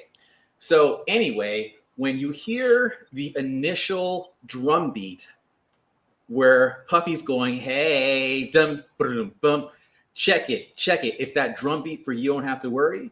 I actually thought to myself, this sounds like something I could have heard at the concert, like between the songs. Like it's I could hear Bobby over that beat actually. So You Don't Have to Worry, even though it's not the Biz Markie sample version, I actually like a lot because it was a great intro to the album. And then when I keep talking about how this was the first Bad Boy record, it's Craig Mack. And I don't care if it's like a great flow or a bad flow. The fact that when I heard this song in '94, right when the Flavor in Your Ear like single and then that remix came out, nobody was hotter than Craig and Big at that point, right then and there in that moment.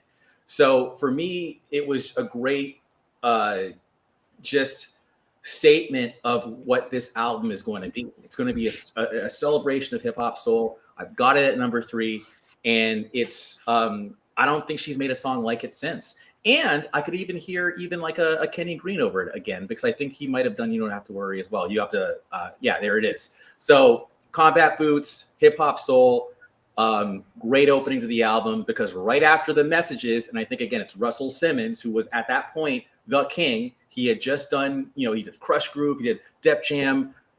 He was the elder statesman of hip hop entrepreneurship, right? So there it is, opening the album and letting people know this is Mary, this is hip hop soul, and you're about to be taken on a ride with Craig Mack and the Bad Boy Camp. Good. Andrew drops mic there. Okay, so top 2. Yeah, it couldn't be number 1 for me, but this was another Kenny Green track, a track that it was on they had so many songs that they just took 3 from intro. I think they were supposed to take a 4th one, but then they didn't have enough space on the What's the 411, and they kept it. I'm not sure. I can't remember which one it was, but even from the original, it was almost set up for this remix, and because the the memories of the remix of the original version of the remix was amazing, and this was Mary with CL Smooth, Reminisce. And I liked when they dropped the little sax in there after he did his rap to say, yep, CL Smooth. I actually thought they would get Pete Rock to do the remix and stuff like that.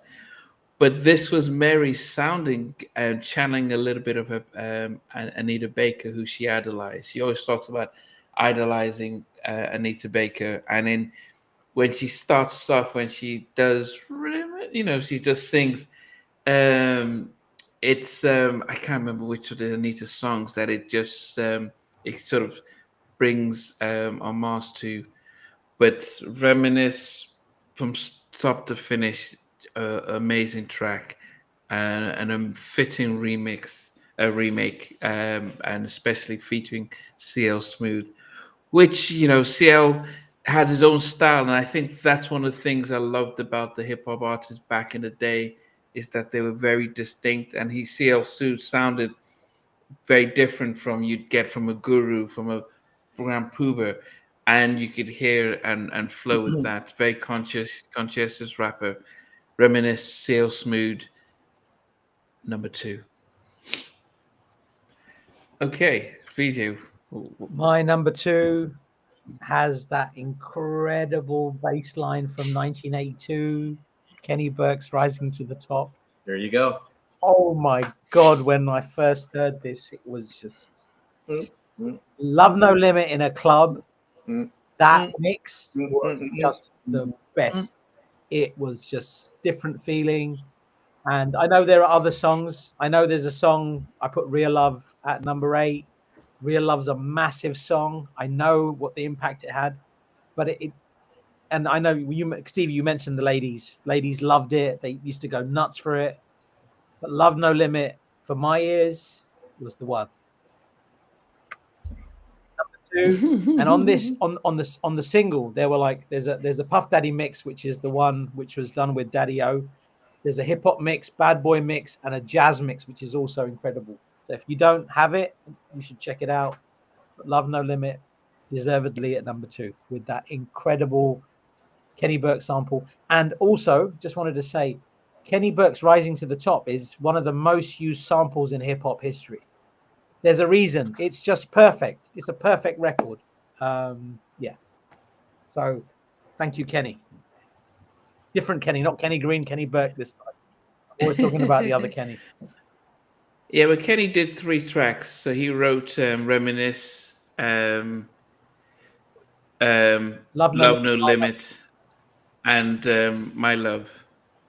And yeah, and they would have written more, but there was just no space on the album to fit any more of their intro songs and to put it in there. So yeah. Okay. Stevie, what's your second? I'm really, really tempted to change my number 2 to number 1 because really if I really break it down, how many of these remixes were actual floor fillers? And I think there's 2. Real Love being one of them. Can I change it to Before you do any of that, all I will say is there's a difference between what we feel are best for our ears, and that's what I've based this list on, and what you would say are the objective biggest songs off this. If we'd done the biggest songs off, I know where you go. I know where you're going with this. That's what I'm saying. That's why I can't. But I know at the end of the day, the 2 biggest remixes on here in terms of like floor, and I'm even going to throw in. I don't know if you've ever experienced this, guys, being in a club where people bang tables and bang walls when a certain record comes on. Have you ever experienced that? Soul Back to Life. And the atmosphere and the banging the banging the tables. And again, you don't see this, but when Angie Stone passed away, Roy Ayers, when that whole going back to last month, where that whole heap of people just died. Gwen McRae wasn't talked about enough, because I remember Gwen. The reason why why didn't social media go for Gwen McRae? Because I remember hearing Gwen McRae 90% of you in clubs in Manchester at the time. People were losing their minds. They were banging the tables. They were banging the chairs when that record came on. You know, even more so than all this love that I'm giving. But going back to Mary J. Blige, Love No Limit, which is at my number 2. I've literally I watched them weekend banging the just losing their heads over this mix. And like I'm saying, because Kenny Burke rising to the top, it's one of the greatest soul records of the 80s. Not the greatest, but it's top 5. It could be top 3. Stunning. You know, if you go to a club and go to a soul night and they're playing old school stuff from the 80s, you're always gonna hear Gap Band Outstanding. You're gonna hear Kenny Burke rising to the top. You're gonna hear Cameo Candy. It's just such a massive record. I've not heard it out for a while actually, but that mix, gosh, Yeah. Just what are you doing, dude? Number 2, number 1, which one is it? Yeah, they got it right. You know, they took an all-time classic here, and did they get this mix right? Boy, they got it right. They got it right, didn't they? Yeah. You know, it is a number 1 mix. There's only two mixes on this album that filled the floor: Real Love and Love No Limit. It's at number 2, and it pains me to say that. Pains me to say it. I'll be honest. I feel your pain, man. I feel bad for you, bro. It's painful. You know. Andrew, I am going to own my opinions. If I have an opinion, and y'all motherfuckers don't like it, it has nothing to do with you. It is purely mine. That said, yes, my beautiful girlfriend, probably fiance, and more. I just said that out loud. Back in high school, she said she made a routine to this version, this song, which I considered a little, I don't know, it's just kind of, to me, again, more mellow. And the video was made to this version, not the remix. I would have made the remix. I would have made the video to the remix. When I saw her in concert, again, it was definitely the remix. The chorus on the original is, let's make the time tonight while the feeling's right. Reminisce on the love we had, right? But on the remix, it's, let's make the time tonight. Feeling is oh so right. Reminisce on the love we had. Make the time. It's peppier. It's bubblier. It's just, there's more going on. The original bass line is like boom boom boom boom boom boom boom boom. Right? Again, my opinions, y'all. Don't get offended. The remix. Doom doom dum dum dum dum doom doom dum dum dum dum. Doom doom dum dum dum dum. Come on, doom doom dum dum dum. Like, come on, like, how is this even a comparison? So anyway, yes, Rema fucking Liss at number 2 for me reminds me of driving across the Golden Gate Bridge at night. Skyline, fabulousness. I am extra motherfucker. Sorry, I shouldn't keep cursing, but I curse for emphasis. Yes, they're both good. And again, she made a dance routine. I'm sure she'll look like a fly girl with the whole, like, you know, bustier and like sensual and all that stuff. But yeah, man, for me, it's that reminisce. It's just, whew. All right. Y'all get the point. I hate the song. No, you summed the mix up perfectly, I think. Yeah, exactly. All right. The The audio 2 mix. Yeah.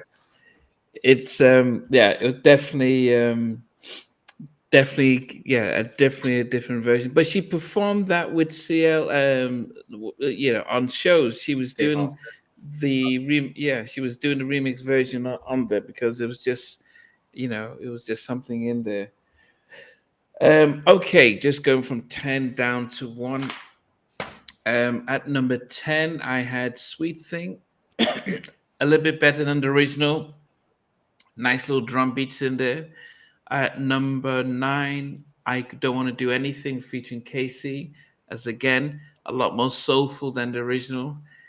At number 8, it's You Don't Have to Worry featuring Craig Mack, one of 3 versions. Number 7 was Love No Limit with KC. You know, said I'm loving you. Yeah.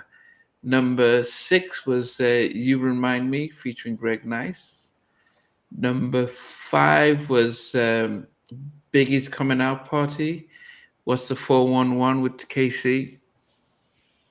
Number 4 was Real Love Remix featuring Biggie again. Probably still trying to be excited that he was just, featured on a record. At number 3 was Changes I've Been Going Through. I mean, it's just night and day from the original one. Much better. Number 2, Reminisce, CL Smooth.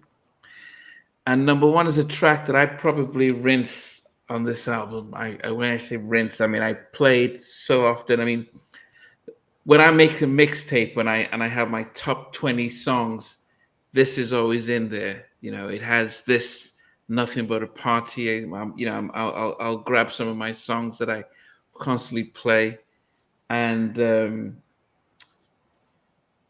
having dusting off Monsieur Heavy D and having him come in to lay down his raps. 7 minutes and 13 seconds. Now that my love is gone away, what can I do without you? What can I do without? And then he just goes back into it. That nothing but love for you, baby. I got nothing but love. Hear me now. Hear me now. and he just starts to. Oh goodness! I'm just listening to the whole thing. Oh goodness! And I'm surprised she didn't re-record her vocals. But then she wasn't there. They just got her vocals, and completely different from the original one, and how it starts off. But yeah, and I don't. Maybe it's Teddy, because I make no apologies that I was a Teddy fan from day one. Anything he touched, I had to enjoy. And maybe that's why. But this song to me, and I like the fact that he didn't rush it, gave it a nice 7 minutes for me to enjoy. And I'll just keep playing it and playing it and playing it and playing it.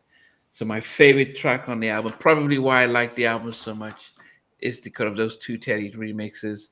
My Love featuring Heavy D is number 1. Very good. Brando from Chicago, haven't seen you in a bit. Welcome, new pack. Okay, Vijay, count down from 10 to 1. Number 10, Mark Sparks remix of Sweet Thing. Number 9, Vincent Herbert remix of I Don't Want to Do Anything. Number 8, Daddy O Puffy remix of Real Love. Number 7, Tony DeFat Puff remix of You Don't Have to Worry. Number 6, Teddy Riley Sprag Doogie Mucho Changes I've Been Going Through. Number 5, sampling Johnny Guitar Watson Superman Lover from 1976. What's the 411? Number 4, My Love with Teddy Riley and Heavy D. Sprag again. Number 3 is You Remind Me, Puffy remix. And number 2, Love No Limit, Puff and Daddy O. And my number 1 is an incredible song. I think Andrew's just talked about how important this single was, but the way They Reminisce Over You was merged into this track, it was just perfection, and you can't fault it. I'm a huge fan of the original, but this remix is just elevates it to something else. And what's interesting is, I think what's his name, the King is just mentioned. There's a sample on here which links Teddy Riley to Reminisce, and it's the Classical 2 Next Generation sample, which you couldn't make that up, and you put all those elements to it. And shout out to Greg Marius, who also produced that. But Reminisce is my number 1. and I think rightly so. I had a feeling I thought you'd either gone for My Love or that one. I was thinking, what was you going to go for number one? And I thought it's either Reminisce. I mean, let's be really honest here, guys. Take all the production out, all the samples, all the mixes. Take all that out. What is really the best song? Just a standalone song lyrically on this album. Are we all saying something different, or Reminisce for me, I think. Reminisce? What do you think, Nnamdi? I think My Love. Yeah, the original My Love is also stunning. Like if you look, all right, then what did you have at your number one in the original Mary J. Blige podcast? What was your number one? Oh goodness, no. Because I remember you giving me Reminisce. would give me a hard time over My Love. It would probably be Reminisce because it would have been Reminisce. Yeah. Right. Okay, let's get to my number 10.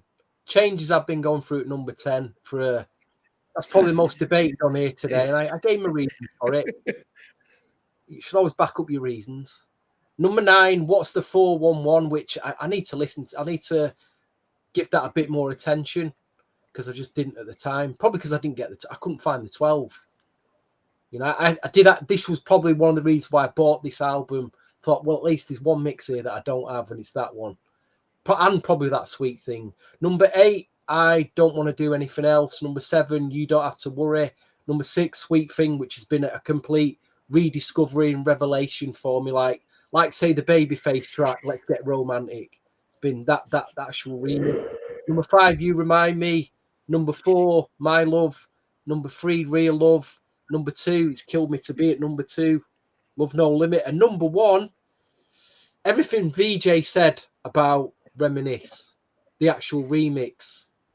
And I also think, if I nail it down, I think it's the best song on the album. If I really, even though I picked You Remind Me at number 1 in my previous one, I think really it's the best song, in it, because it's not really borrowing from anything. It's just as an original song. I think it's the best song. And as well, this remix, it was one of the, you know, when you're in a club and it's like, it's getting on for 11:45 and it's busy, but the dance floor's not got going yet, and the DJ's got to play that record. It's going to get, it's not the biggest remix or record of the night, but he needs to play a record that's going to make people go, shit, I just need to go on the dance floor. I just need to get there and get the night going. I've seen this mix be that a midnight mix where it just gets this comes on, bum, bum, bum, and everyone's like, whoa, and everyone's like, yep. And they all pile on the floor then, and the night gets going. So I've seen that as well with this, but it is a perfect mix. So Reminisce is number 1 for me. Okay. So we got My Love. Quick We question. got 2 Reminisces. We got My Love. What did you pick, Andrew? For number 1. Just before you did that, the drum beats for My Love, is that not the same drum beats for Human Nature remix SWV? Dum dum dum dum dum dum. I think it's the same sample as 69 by Father MC. You guys know that like, I think it's that same drum. It's the same sample. That's what I'm hearing. My Love 69, same sample. But I see what you're saying with the other one, Human Nature. But yeah. But anyhow, all right. So again, I'm going to try to do justice to my love of this song that I'm going to pick for number 1. Spoiler alert. Number 10 is Changes I've Been Going Through. Again, you know, controversy. Number 9 is Sweet Thing, although Stevie completely, like, man, I throw that in Black Mirror and see what happens. Like, people got to discover that version. You flipped it for me. Number 8, You Remind Me. Number 7, Real Love. Number 6, What's 411. Number 5, I Don't Want to Do Anything. Number 4, Love No Limit. Number 3, You Don't Have to Worry. Number 2, Reminisce. And yes, number 1 is I Don't Know What to Do With You. Like, basically, when, like, I don't know what to So I'm really trying to give I'm trying to give justice to just how that boom, boom. It was a vibe. It was just like, again, right after You Don't Have to Worry. It's like, to me, and this again potentially controversial, but Teddy Riley in my mind was almost passing the baton from New Jack Swing to hip hop soul, and he's like, let me just make one more ridiculously fire production. In case you forgot, I'm Teddy Riley, okay? And what I even played this for my girlfriend, and it was such a cool moment to see her eyes widen. I said, listen to this. And I'm like, listen to this. And all of a sudden he hears, nothing but love for you, baby. I got nothing but love for you, homie. Hear me now. She's like, oh my God. Like, because remember, Fall 94, that song was all over MTV. Probably Heavy's biggest hit, believe it or not, at least in the 90s. And it was like, so he got it from this. And I'm like, yes. Like, you need to listen to this album. This What's the 401 remix album? There's so many seeds to like the culture on one album, including Nothing But Love by Heavy D. So, and again, it's so long. Oh, sorry. Vij, we were talking yesterday, okay? And we were talking, and we want me to listen to My Love, the original. So I did, right? But check this out, though. The whole "Now That My Love Has Gone Away From You" is not on the original. And I was waiting for it, and it didn't. But the fact that keeps happening, now that my love gone away from you, and then what can I do without you? It's a cacophony of soul elements just mixing together to be a galaxy of galactic goodness. All right, I'm gonna chill now. You get the point. I did justice. I love this song, and I had to like put it out there. Mary, if you see this, Teddy, if you see this, just know how much you made this 17-year-old at the time. You gave me life. All right, sorry, EJ, you were saying something. No, it's great. It's great. I think I like what DJ All Day said. He said, "Yo, I never heard nobody mimic a vocal so flawlessly." That was Yes, it is my cutie. It does recur my cutie. The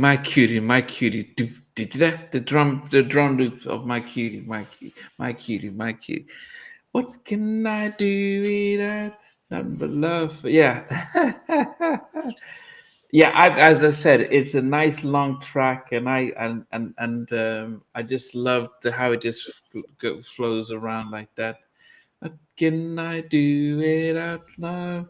And I think the extended jazzy version has the more of the background, the to and fro and stuff like that. Yeah, it is one of my. I mean, Andy Yeah, makes I a have a good point separate tonight. He playlist. makes a good point about the album and the way things move forward and what it did for the culture. yeah, for sure. I do that, but to counteract that, I think I made another point in another podcast saying when Mary J. Blige turned up, it was the death of the real black female singer. Whoa. Well, you could look at it that way. There's a lot to unpack. Yeah, no, that is death of the death of the outstanding. Because before that, we had Whitney, Anita Baker. You had to really, yeah.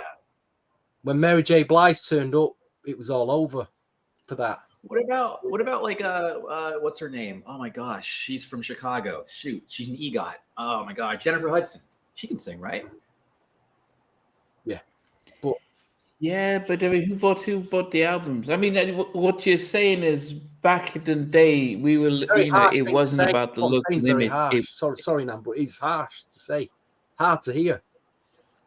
No, I mean, yeah. They said definitely Miss Jones as well. Okay. I didn't hear about Miss Jones. So she must have been out around the same time. Trisha Covington.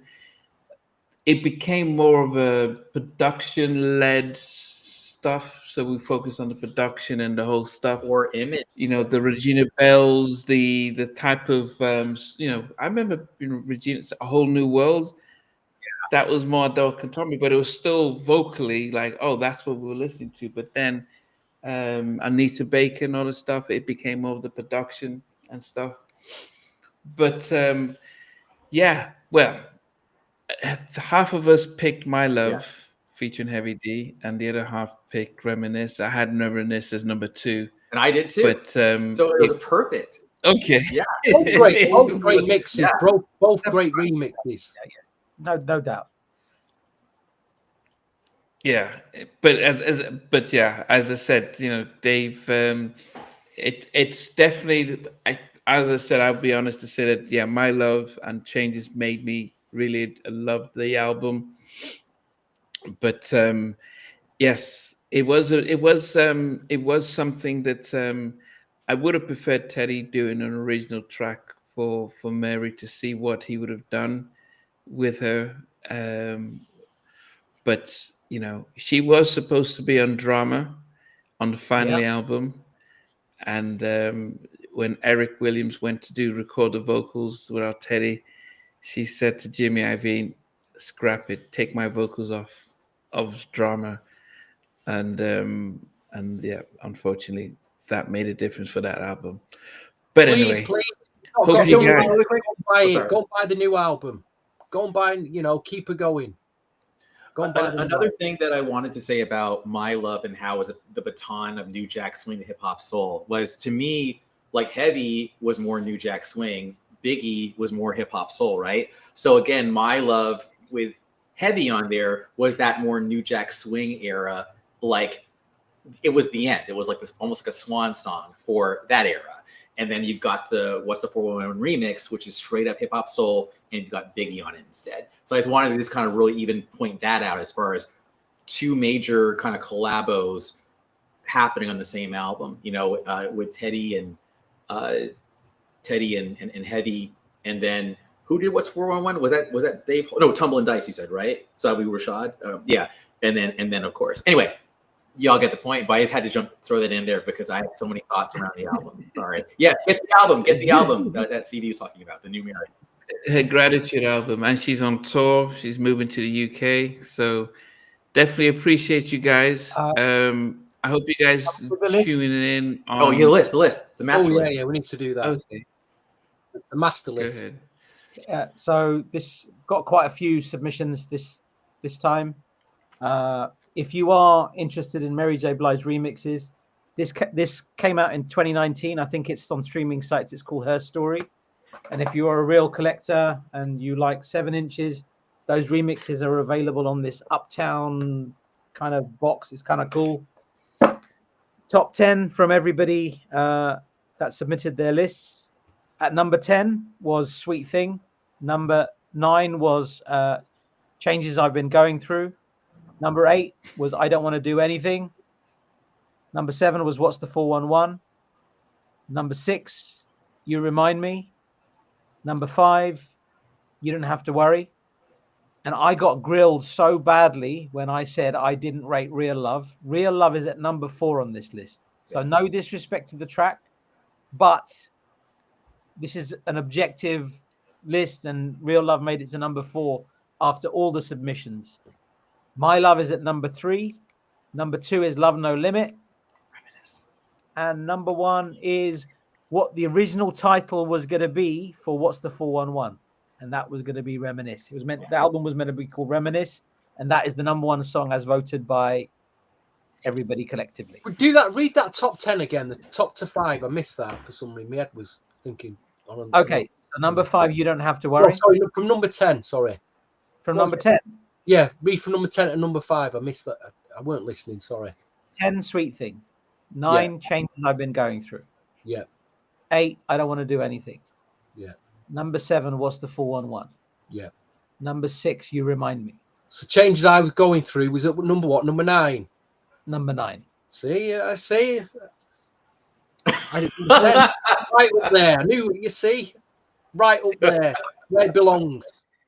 Yeah. You Don't Have to Worry at number 5. Real Love at number 4. My Love at number 3. Love No Limit at number 2. And Reminisce at number 1. So I was pretty, my chart kind of, it does reflect that. Pretty close. Me in parts. Yeah, Okay. Me in parts. So, guys, we want to thank you guys for tuning in. We've got a great show coming up over the next couple of weeks. Stevie's dug out. Please a tune guy in Saturday called night for listen. I've been selfish. I picked a real collector's R&B album from '94, London Jones. I know some of you, quite a lot, will probably have that album tucked away in your collection somewhere. It's got some great stuff on it. And if I wouldn't have said to Nnamdi and Miss J, please, can we just pick something that is unsung, underrated? There'd be nowhere else on the net that would probably review this album. So it's just one chance to review this album, which it's got production from Kyle West on it, which has been completely forgotten about.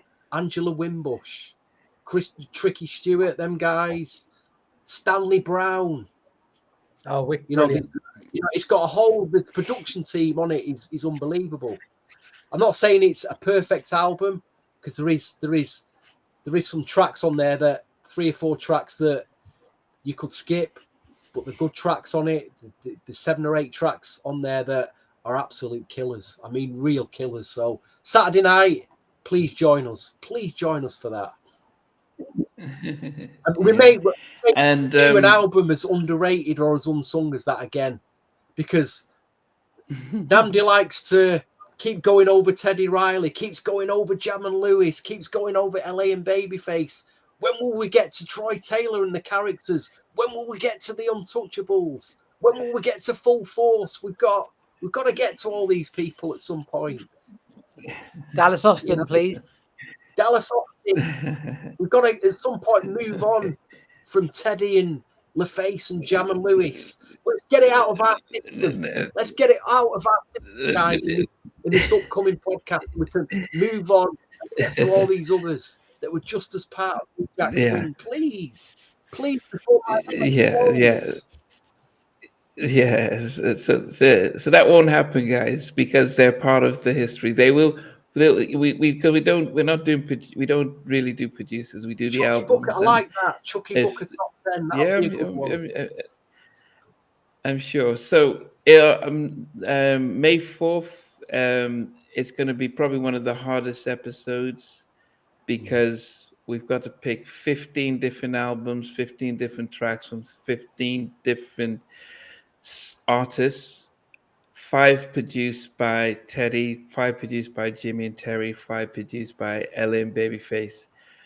We can't have the same artists, can't have the same producer on the same album. So if you have Don't Be Cruel, you can't pick the Don't Be Cruel album. You can't have Teddy and Babyface. You've got to pick one or the other. So, and then we've got to then rank those 15 songs from 15 down to 1.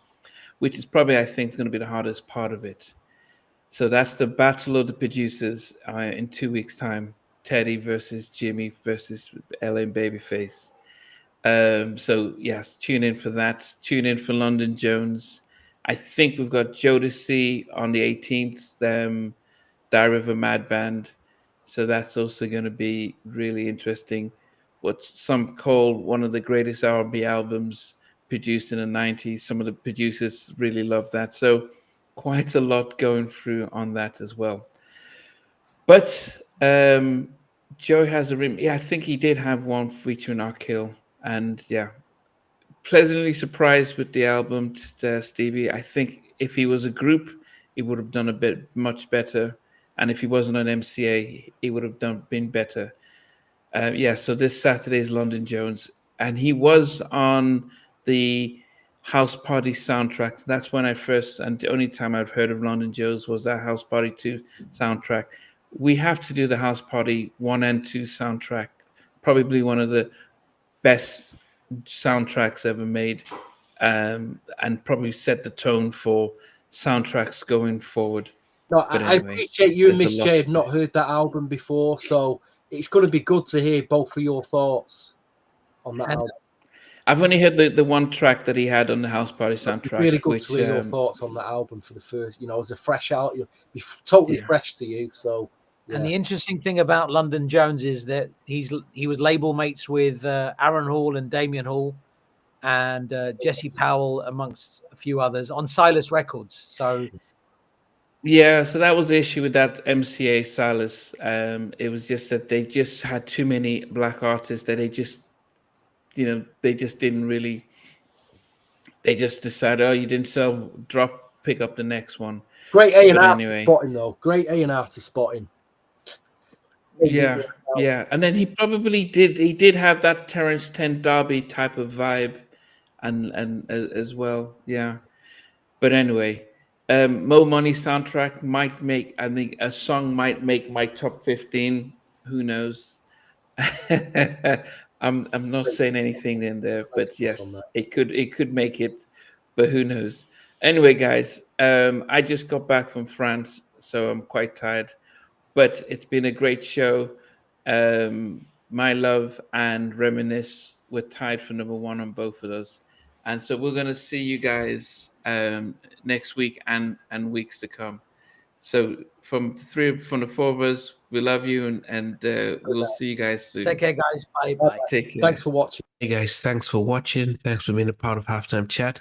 Please remember to subscribe, share, and comment. But most importantly, why don't you become a member of Halftime Chat? We've got amazing videos, amazing perks, and being able to support the channel. But anyway, thanks for watching. Take care. I never participated in that category. And somewhere in between us, or even loving us, on which I did miss you. What was it like growing up? She's still making an impact on 4 houses down. I have a couple of pieces. trying to get this one and that one. That works for you, but just for me, No, okay, okay. They don't understand what Jonas' voice meant in all spirits.